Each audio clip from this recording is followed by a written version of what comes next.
kulanti wacan oo wanaagsan daawadayaal ku soo dhawaada wararka warbaahinta Jariiradda. qodobada aad wararkeena ku daawan doontaan waxaa kamid ah dowladda Turkiga oo soo faragelisay siyaasadda Soomaaliya iyo doorashada sanadka 2020. bangiga adduunka oo Soomaaliya ka furanaya xafiis iyo mas'uuliyiin ka socota bangiga oo Muqdisho soo gaaray. amar culus oo la duldhigay guddigii doorashada ee uu magacaabay madaxa xukuumadda Galmudug Sheekh Shaakir. dowladda Ingiriiska oo xoojinayso taageerada ay siinaysa Soomaaliya iyo madaxda maamul goboleedyada oo laga mamnuucay in aysan u safri karin dalka dibaddiisa.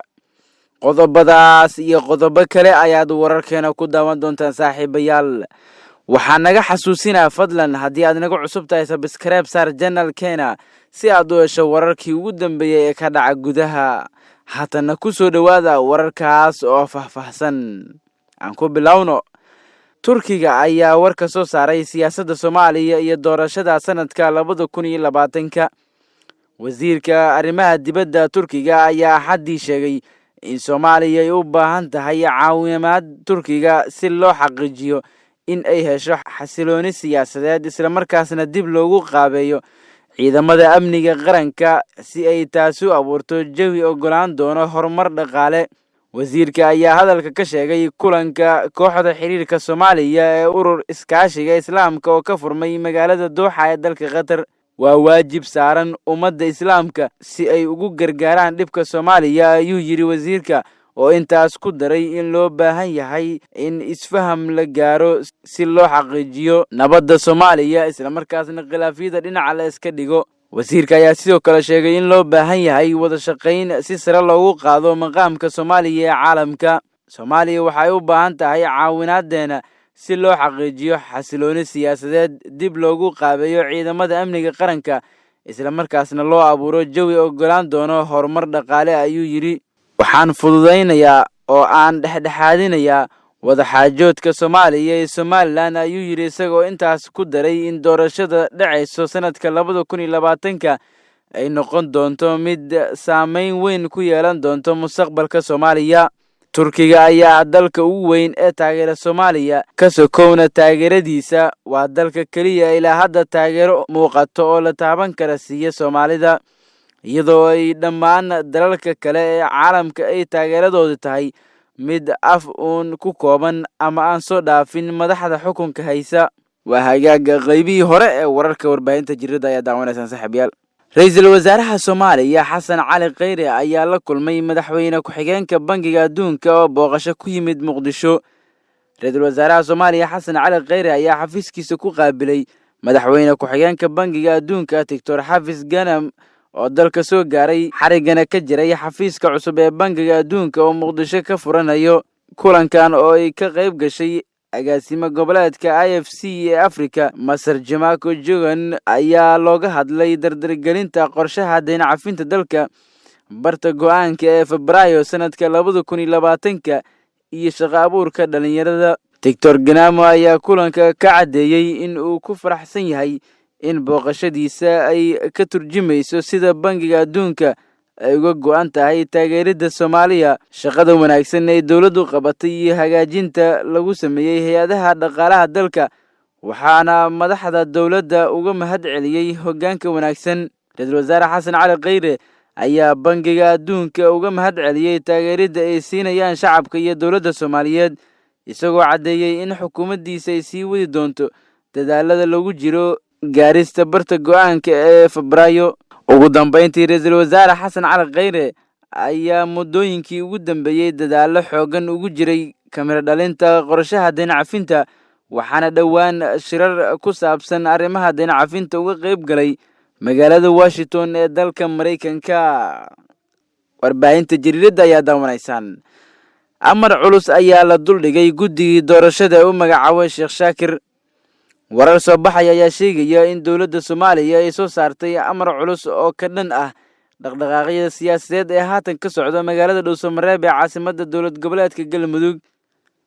amarkan oo loo ogeysiiyey hoggaanka sare ee Ahlusunna wal Jamaaca ayaa lagu sheegay in aan wax dhaqdhaqaaq siyaasadeed oo la xiriiro doorashada maamulka Galmudug isla markaasna ay ogeyn dowladda dhexe aan lagu qaban karin gudaha magaaladaas.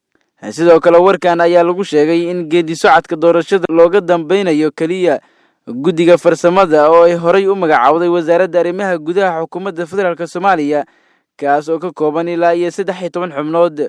ugu dambeyn guddiga uu magacaabay Sheekh Shaakir oo 12 xubnood isna ka kooban ayaa looga digay in shirar siyaasadeed ay ku qabtaan dhuusamareeb, waxaana loo sheegay in dawladdu ay u wakiilatay howlahaas guddiga wasaaradda arrimaha gudaha Soomaaliya.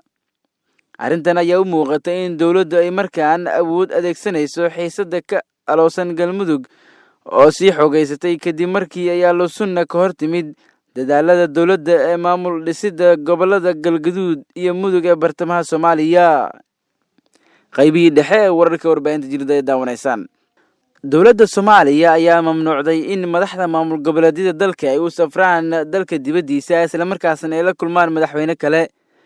wasiirka wasaaradda warfaafinta xukuumadda Soomaaliya Maxamed Cabdi Xayir Maareeye ayaa sheegay in dalka oo dhan uu maamulkiisa leedahay dawladda federaalk Soomaaliya isla markaasna maamulada dalka qaarkood ay si qaldan u fahmeen nidaamka federaalka. isagoo saxaafadda kula hadlayay Muqdisho ayuu sheegay in madaxda maamul goboleedyada qaarkood ay si sharci darro ah ugu dhoofaan wadamo kale lana kulmaan madaxweyneyaal, taasina wadamada adduunka qaarkood la isku maxkamadeeyo. runtii ma jiri doono maamul goboleed la kulmi doono madaxweyne dal kale isagoo aan fasax ka haysan dawladda federaalk sida horay u dhici jirtay. waa ay isla kulmi jireen iyada oo xataa dal cadow u safray, ayuu yiri wasiir Maareeye.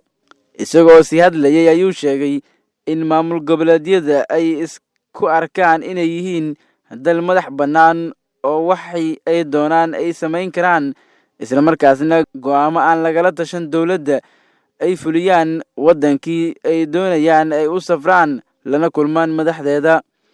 hadalka wasiirka wasaaradda warfaafinta xukuumadda Soomaaliya Maxamed Cabdi Xayir Maareeye ayaa waxa uu ku soo aadayaa xilli dawladda federaalk uu khilaaf kala dhexeeyo maamulada Puntland iyo Jubbaland, sidoo kalena ay dawladdu ku howlan tahay dhismaha Galmudug. qaybihii dambe ee wararka warbaahinta jariiradda ayaa soo gaarnay saaxiibayaal daawadayaal. dawladda Ingiriiska ayaa xoojinayso taageerada ay siinayso dhigeeda Soomaaliya.